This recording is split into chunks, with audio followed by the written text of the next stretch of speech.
it's Katrina and Amy Jenkins with Capital Cannabis Corner here this week talking about enforcement. A lot of new updates in that space.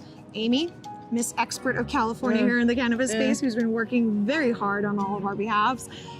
Industry-wise and enforcement, what is going on in that space? Well, there's a lack of it. There's an extreme lack of it. In fact, we've talked about this before. Right. The unlicensed, unregulated market is probably more robust than it's ever been. Right. We are seeing some efforts on the part of the regulators. There were 2 busts in LA that were announced, actually, I think over the weekend. But I think what's really exciting is there's a lot of interest in the Capitol to ramp up enforcement efforts. And one of the things that's rumored to be percolating right now is this idea of providing local enforcement grants to cities and counties to try to address unlicensed activity. So the rumor is we'll see something in the range of about 30 million announced this week over a 3-year period. This is simply a proposal. The legislature would still have to approve it.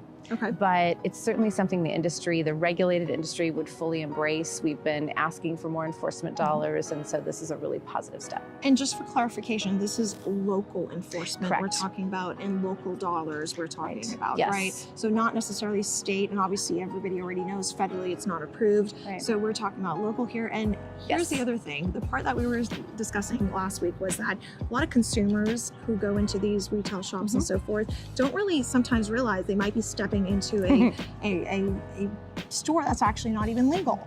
And that could have all kinds of negative issues involved in it, like the quality of the product and so forth and so on. Oh, right? well, it's beyond that. I mean, really, if you're going into an unlicensed shop, you cannot guarantee that product has been tested. Right. It's probably not labeled appropriately. It doesn't meet the state's rigorous quality assurance requirements. So you're taking a risk.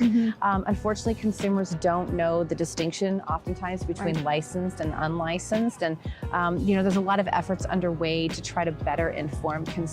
But yeah, definitely be mindful of that if you're shopping for cannabis. There's a lot of unlicensed shops out there. Which is why enforcement is so key. And it sounds like we're on the right path here, this, working with the state, hopefully, in the local jurisdictions. So stay tuned. A lot of this content will be shared with you as it happens. Thanks for the ads and follows with Sacktown 5 as well as Capital Cannabis Corner. Thank you.